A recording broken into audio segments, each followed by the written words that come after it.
سے pop music کی صدائیں تو آتی ہیں لیکن قرآن کی صدائیں آج گھروں سے نہیں آتی، جس کا لازمی نتیجہ یہ ہے کہ ہمارے گھروں سے برکتیں اٹھ گئی ہیں اور ہم سمجھتے ہیں شاید جادو ہو گیا، ٹونا ہو گیا، اور پھر بھاگتے ہیں عاملوں کے پاس، اور عامل اگر بتا دے کہ تجھے کچھ نہیں ہے تو پھر اس کا تو کام وہی ختم ہو جائے گا، تو اس نے مزید وہم میں مبتلا کرنا ہوتا ہے، اور پھر جو قرآن کی نوکری نہیں کرتا اس کو پھر عاملوں کے پاس جو ہے وہ ہر اتوار کو حاضری دینا ہی پڑتی ہے۔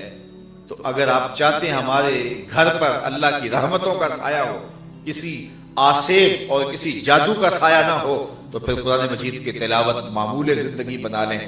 قرآن مجید پڑھنے والا رحمتوں سے مالا مال ہوتا ہے اور ہر حرف کے بدلے نیکی رکھی گئی ہے، اور حضور نے ارشاد فرمایا کہ الف لام میم یہ ایک حرف نہیں ہے، فرمایا کہ الف الگ حرف ہے، لام الگ حرف ہے اور میم الگ حرف ہے، تو گویا الف لام میم پڑھنے سے 30 نیکیاں نصیب ہوں گی، اور ایک ایک حرف کے بدلے نیکیاں ہیں، اور اللہ کی رحمتیں نازل ہوتی ہیں، اور جہاں قرآن پڑھا جاتا ہے وہاں سکینہ بھی اترتا ہے، رحمتیں بھی اترتی ہیں، اور اللہ تعالیٰ کی خوشنودیاں بھی نصیب ہوتی ہیں۔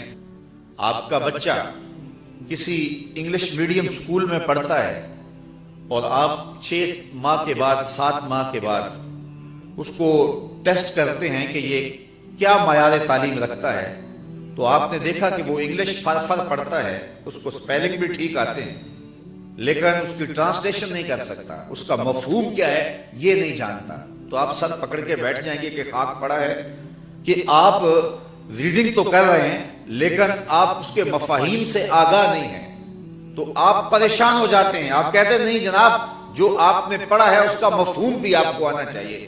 تو یہاں ہم آنکھیں کیوں بند کر لیتے ہیں؟ جو ہم پڑھ رہے ہیں اس کے مفہوم کو بھی سمجھنا چاہیے کہ ہمارا رب ہم سے کیا مخاطبہ فرما رہا ہے اور کس چیز کا حکم نامہ دیا جا رہا ہے۔ یہی وجہ ہے کہ بہت جگہوں پہ ہم نے دیکھا ہے آراس کی محافل میں، محافل نعت میں، جلسوں میں، اجتماعات میں کہ قرآن مجید کی تلاوت ہو رہی ہے اور قاری پڑھ رہا ہے وَقُونُوا قِرَدَةً خَاسِئِينَ، اور لوگ آگے سے سبحان اللہ پکار رہے ہیں، پتہ ہی نہیں ہے کہ یہ کیا کہا جا رہا ہے، اس کا مفہوم کیا ہے۔ تو اس کتاب سے جب ہم دور ہٹ گئے تو پھر ہم جو ہے وہ پس گئے، لٹ گئے، کٹ گئے۔ آج ہے رسوا زمانے میں کلاہ لالہ رنگ، جو سراپا نازتے ہیں آج مجبور نیاز۔ وہ جن کا طوطی بولتا تھا جسے پوچھتا کوئی، دنیا کے اوپر آج رات اتنی ہے کہ ماضی میں اتنی کبھی نہیں ہوئی تھی۔ 1 ارب 50-60 کروڑ مسلمان اس معمولہ زندگی کے اوپر بستے ہوں اور 56-57 اسلامی ملکوں میں ان کی حکومت ہو اور ذلت ان کا مقدر ہو، بھلا یہ دن بھی دیکھنے تھے؟ ہم نے تو وہ تاریخ کے دن بھی دیکھے ہیں کہ مسلمانوں کی تعداد صرف 313 تھی، آلات حرب و ضرب بھی نہیں تھے، 2 گھوڑے 6 زرہیں 8 تلواریں، اور وہ بھی تاریخ بتاتی 8 تلواریں بھی پوری نہیں تھی، کسی کا دستہ ٹوٹا تھا، کسی کی نوک ٹوٹی تھی، کسی کو دندانے پڑے تھے، کوئی زہر میں بجھنے والی تھی، اور یہ 313 لوگ جب مدینے سے نکلے نا تو جن کے پاس تلواریں نہیں تھیں انہوں نے کھجوروں کے ڈنڈے توڑ لیے۔ یہ اللہ کے مجاہد تھے، چلے تھے جنگ کرنے کو۔ یہودیوں نے مذاق کیا کہ تم جا رہے ہو، تمہارے پاس آلات حرب و ضرب بھی نہیں ہے تو کس بل بوتے پہ جا رہے ہو؟ حضور چادر رحمت اوڑے ساتھ ساتھ چل رہے تھے، تو صحابہ نے اشارہ کر کے کہا نہ تیغ و تیر پر تکیہ، نہ خنجر پر، نہ بالے پر، بھروسہ ہے تو سادی سی کالی کملی والے پر۔ جب میدان جنگ میں پہنچے تو بدن کے اوپر کپڑے بھی پورے نہیں تھے۔ ابو جہل 1000 کا لشکر لے کے آیا اور 100 گھڑ سوار تھے، تو زرہ پوش، تو اس نے اپنا جو جاسوس تھا وہب بن عمیر، اس کو کہا جاؤ دیکھ کے آؤ مسلمانوں کی تعداد کتنی۔ تو وہب بن عمیر آیا، اس نے مسلمانوں کو بغور دیکھا اور واپس جا کے جو ابو جہل کو رپورٹ دی وہ یہ تھی کہ وہ صرف 100 اونٹ کھا سکتے ہیں۔ عرب میں جو اس نے کہا کہ صرف وہ 10 اونٹ جو ہے وہ کھا سکتے ہیں، تو بس اتنی ان کی تعداد ہے، اس سے زائد ان کی تعداد نہیں ہے، یعنی 300 سے کچھ اوپر یا کچھ نیچے جو ہے وہ ان کی تعداد ہے۔ تو اس نے اس کے لیے بڑی حوصلہ افزا یہ خبر تھی کہ اتنی ان کی تعداد کہ وہ 300 سے کچھ اوپر اور نیچے ہیں. تو واپس جب اس نے یہ خبر اس کو دی نا تو اس نے صنادید قریش کو اپنے خیمے میں بلا لیا. کہا عمیر کی رپورٹ سنو. یہ کہتا ہے کہ ان کی تعداد بڑی تھوڑی ہے. وہ 3 اونٹ کھانے والے 10 نہیں 3 اونٹ کھانے والے لوگ ہیں اور ان کے پاس آلات حرب و ضرب بھی نہیں ہیں, تلواریں بھی پوری نہیں ہیں, بدن پہ کپڑے بھی نہیں ہیں. تو ہم تو ایک معقول تعداد رکھتے ہیں اور روزانہ 10 اونٹ ذبح کیے جاتے ہیں اور 1000 ہماری تعداد ہے. تو اس کی رپورٹ کا نتیجہ یہ ہے کہ کل لڑائی کی نوبت نہیں آئے گی. تو میری مشاورت یہ ہے کہ رسیاں اکٹھی کرو.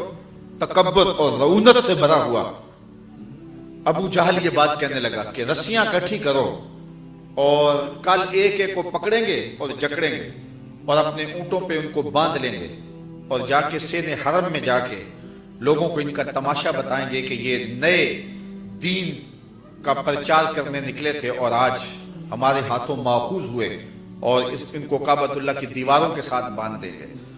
اور اس نے بڑی رعونت اور بڑے تکبر سے یہ بات کہی کہ کل لڑائی نہیں ہوگی, رسیاں اکٹھی کرو اور ان کو پکڑتے جائیں گے اور جکڑتے جائیں گے.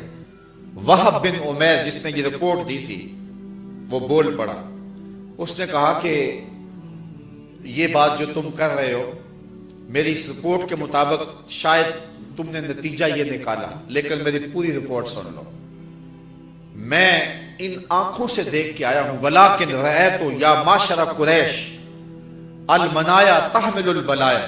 اے قریش کے سرداروں, میں اپنی ان آنکھوں سے دیکھ کے آیا ہوں کہ یثرب کی اونٹنیاں اپنی پشتوں پہ دری موتیں اٹھا کے لے آئی ہیں اور کل ان میں سے کوئی مرے گا نہیں جب تک تم میں سے ایک ایک کو لڑ نہیں جاتا. وہ زخمی سانپوں کی طرح پیچ و تاب کھا رہے ہیں. تم کہتے ہو رسیاں اکٹھی کرو, میری مشاورت مانتے ہو تو رات کی تاریکی میں بھاگ سکتے ہو تو بھاگ جاؤ.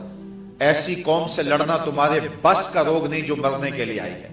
اور اگلے دن عظیمت کی جو انوکھی اور البیلی داستانیں اہل ایمان نے رقم کی, اس دن کو میرے رب نے بھی یوم فرقان کہہ کے پکارا.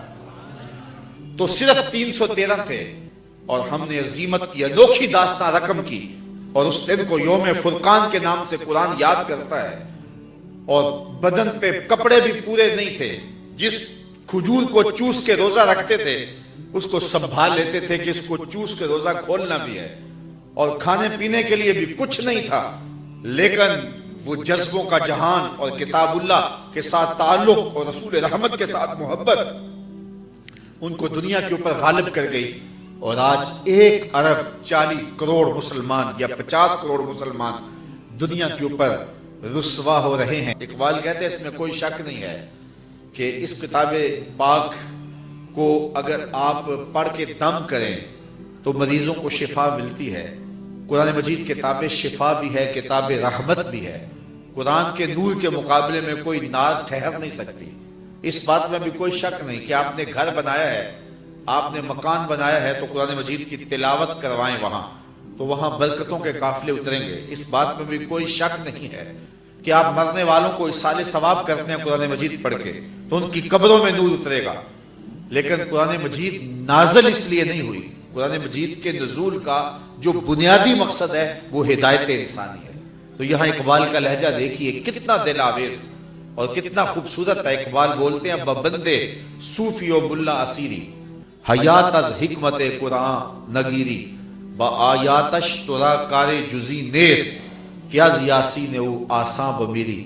اقبال کہتا ہے تو جاہل صوفی اور کاہل ملا کے ایسے پھندے میں پھنسا کہ تو نے قرآن سے زندگی تلاش نہیں کی.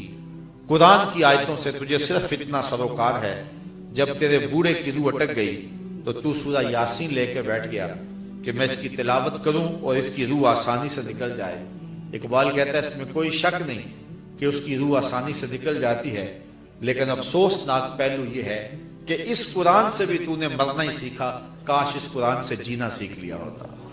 اس کا ایک ایک حرف زندگی دیتا ہے, اس کا ایک ایک لفظ حیات آفری ہے. تو تو نے اس کتاب سے بھی مرنے کی راہیں تلاش کی. کاش اس کتاب سے جینے کا راستہ بھی ڈھونڈ لیا ہوتا تو یہ تجھے زندگی دے دیتا, تجھے اجالے دے دیتا. تو یہ کتاب کا حق ہے کہ اس کی تعلیمات کو ہم پوری دنیا کے اوپر عام کریں اور اس سے زندگی ڈھونڈیں.